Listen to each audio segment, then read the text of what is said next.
Okay.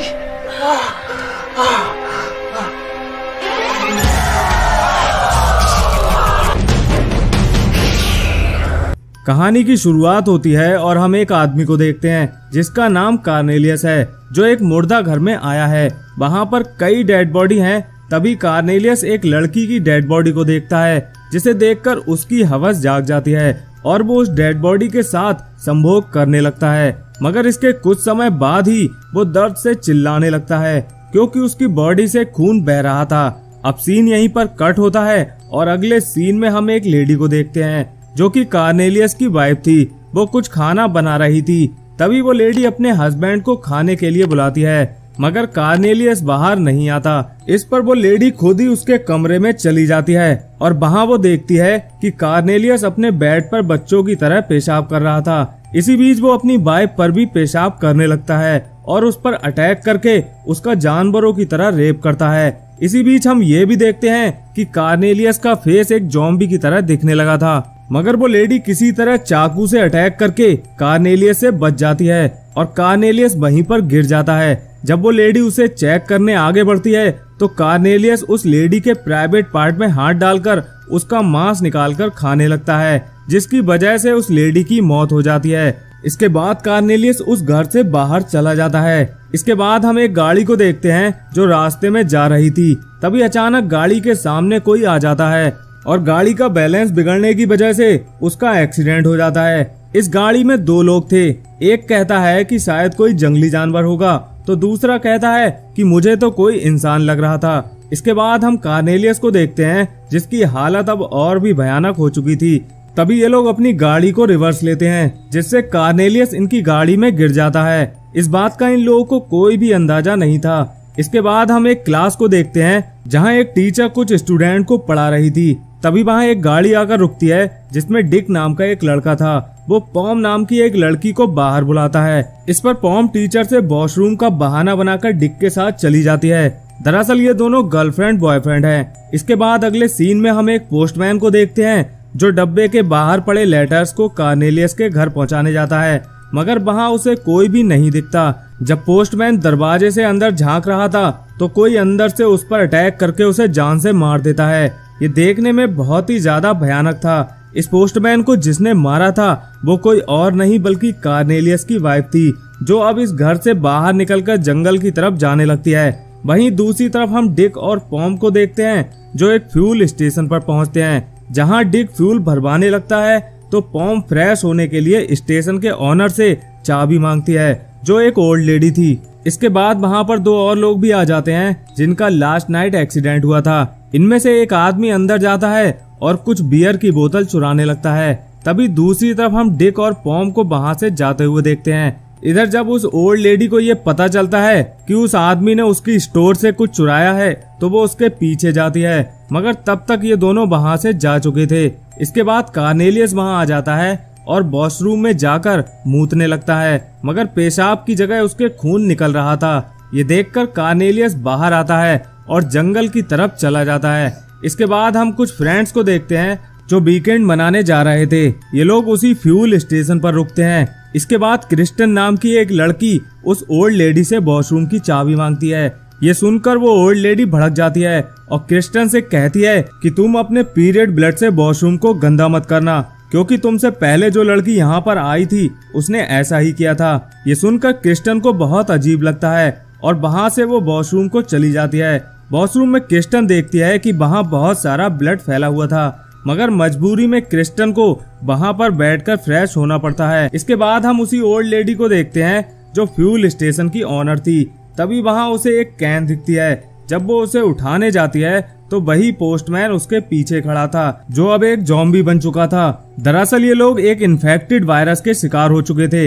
इसके बाद वो पोस्टमैन उस ओल्ड लेडी का रेप करके उसे भी इन्फेक्टेड कर देता है। इसके बाद हम एक होटल को देखते हैं जहां पर क्रिस्टन और उसके दोस्त आकर रुकते हैं। इसी होटल में पॉम और डिक भी रुके हुए थे, जो एक कमरे में दबाकर संभोग कर रहे थे। इसके बाद हम इन दोस्तों में से एक मोटे को देखते हैं जो गाड़ी में ही रुका था। तभी वहां कार्नेलियस की वाइफ आ जाती है और उस मोटे पर अटैक कर देती है। मोटा किसी तरह अपनी जान बचाकर क्रिस्टन के कमरे में चला जाता है। जहाँ पर क्रिस्टन भी बहुत अजीब बिहेव कर रही थी, क्योंकि वो भी अब धीरे धीरे ज़ॉम्बी में बदल रही थी, क्योंकि उसने कार्नेलियस के ब्लड पर बैठकर पेशाब की थी। इसके बाद क्रिस्टन मोटे को बुरी तरह से चूमने लगती है। वहीं दूसरी तरफ हम पॉम और डिक को देखते हैं, जो संभोग करके टीवी देख रहे थे, मगर पॉम किसी के साथ चैट पर लगी थी। ये देखकर डिक को गुस्सा आ जाता है और वो पॉम को छोड़कर वहाँ से चला जाता है, मगर तभी कार्नेलियस वहाँ आकर पॉम पर अटैक कर देता है और उसके भी प्राइवेट पार्ट को नोच कर खा जाता है। इसके बाद हम मोटे को देखते हैं, जो क्रिस्टन के साथ मजे ले रहा था, मगर तभी क्रिस्टन जाग जाती है, जो पूरी तरह से अब ज़ॉम्बी बन चुकी थी।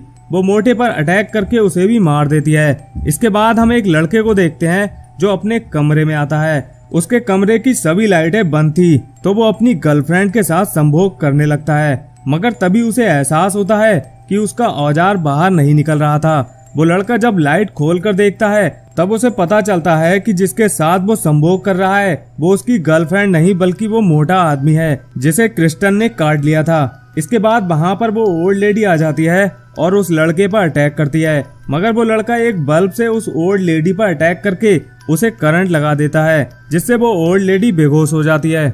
वहीं दूसरी तरफ डिक जब बाहर जाता है तो उसे मैडी मिलती है। ये दोनों बैठकर बातें करने लगते हैं। तभी इन्हें क्रिस्टन के चीखने की आवाज आती है। जब ये दोनों जाकर देखते हैं तो क्रिस्टन अजीब तरीके से चल रही थी। ये देखकर मैडी क्रिस्टन को पीछे से बुलाती है। जब क्रिस्टन मुड़ती है तो उसका फेस देखकर मैडी डर जाती है, मगर इसी दौरान क्रिस्टन मैडी पर अटैक कर देती है। लेकिन बीच में डिक आकर क्रिस्टन को एक पंच मारता है, जिससे वो नीचे गिर जाती है, मगर तभी क्रिस्टन फिर से उठ खड़ी होती है। ये देखकर दोनों गाड़ी की तरफ भागने लगते हैं। तभी वहाँ कार्नेलियस आ जाता है और वो डिक को गाड़ी से बाहर निकाल लेता है। इसी बीच मैडी कार्नेलियस को गन से शूट करने की कोशिश करती है, मगर क्रिस्टन उसका हाथ पकड़ लेती है और उस पर अटैक करने की कोशिश करती है। वहीं दूसरी तरफ डिक कार्नेलियस के प्राइवेट पार्ट पर अटैक करके उसे नीचे गिरा देता है और इसके बाद क्रिस्टन को भी गन से शूट कर देता है, मगर इन लोगों पर गन का कोई भी असर नहीं हो रहा था। तो डिक और मैडी वहाँ से भागकर रूम में आ जाते हैं। वहाँ पर ब्रुकलिन नाम का एक लड़का होता है, जिसे ये लोग सारी बात बताते हैं, मगर ब्रुकलिन इनकी बातों पर यकीन नहीं करता और वो खुद ही बाहर देखने लगता है, जहाँ वो क्रिस्टन को देखकर बहुत डर जाता है। इसके बाद ये लोग रूम से बाहर निकलते हैं, जहाँ पर एक पुलिस वाला भी आ चुका था। तभी मैडी उस पुलिस वाले से कहती है कि मैंने ही तुम्हें कुछ देर पहले फोन करके बुलाया था। इसी बीच वहाँ कार्नेलियस पुलिस वाले के पीछे आ जाता है और वो मास्टरबेशन करते हुए सारा माल उस पुलिस वाले के ऊपर निकाल देता है, जिससे उस पुलिस वाले की स्किन जलने लगती है और उसकी मौत हो जाती है। इसके बाद ये तीनों वहाँ से भागने लगते हैं, मगर तभी क्रिस्टन गाड़ी के ऊपर आ जाती है और वो ब्रुकलिन को पकड़कर उसका सर अपने प्राइवेट पार्ट में घुसा देती है, जिसकी वजह से उसकी मौत हो जाती है। उधर मैडी भी इनसे बचकर भाग रही थी। तभी सामने से वो पोस्टमैन वाला ज़ॉम्बी आ जाता है और मैडी पर अपना हथियार निकालकर अटैक करने लगता है, मगर तभी वहाँ होटल का ऑनर आकर उसे मारकर बेहोश कर देता है। इस पर मैडी उसे थैंक्स बोलती है, मगर वो उसे भी मारकर बेहोश कर देता है। इसके बाद वो डिक के साथ भी ऐसा ही करता है। जब इन लोगों को होश आता है तो ये सभी एक साथ एक टेबल पर बंधे होते हैं, जहाँ पर होटल का मालिक एक लड़की और एक मास्क पहने लड़का था। दरअसल ये लोग कैनिवल होते हैं, जो इंसानों को मारकर उनका मांस खाते हैं। इसके बाद हम देखते हैं कि कार्नेलियस वहाँ आ जाता है और वो सबसे पहले उस होटल के ऑनर को मार देता है और उसके बाद बाकी दो लोगों को, मगर तभी मैडी को एक गन मिल जाती है और वो उससे कार्नेलियस को शूट कर देती है, मगर गन का कार्नेलियस पर कोई भी असर नहीं होता। तभी डिक मैडी से उसके प्राइवेट पार्ट पर शूट करने को कहता है। इस पर मैडी बिल्कुल ऐसा ही करती है, जिससे कार्नेलियस हमेशा के लिए मर जाता है। अब डिक और मैडी वहाँ से कार लेकर चले जाते हैं और अगली सुबह हम कार में मैडी को देखते हैं। वहीं कार के बाहर डिक भी खड़ा था। मैडी डिक के पास जाती है और उसे किस करने लगती है, मगर तभी डिक देखता है कि मैडी भी अब ज़ॉम्बी में बदलने लगी थी। मगर तभी अचानक से एक कार मैडी को उड़ा देती है। इस कार में वही दो लोग होते हैं जिन्हें हमने मूवी की शुरुआत में देखा था। ये लोग डिक को बताते हैं कि ये वायरस सभी जगह फैल चुका है। इसके बाद डिक भी वहाँ से जाने लगता है, मगर तभी एक ट्रक डिक को भी उड़ा देता है और यहीं पर ये मूवी खत्म हो जाती है। तो दोस्तों, अगर आपको इस मूवी का एक्सप्लेनेशन पसंद आया हो तो इस वीडियो को एक लाइक जरूर कर दें। साथ ही चैनल को सब्सक्राइब करने के बाद बेल आइकन दबाना बिल्कुल भी ना भूलें। हम मिलते हैं आपसे एक और मूवी के साथ, तब तक के लिए धन्यवाद।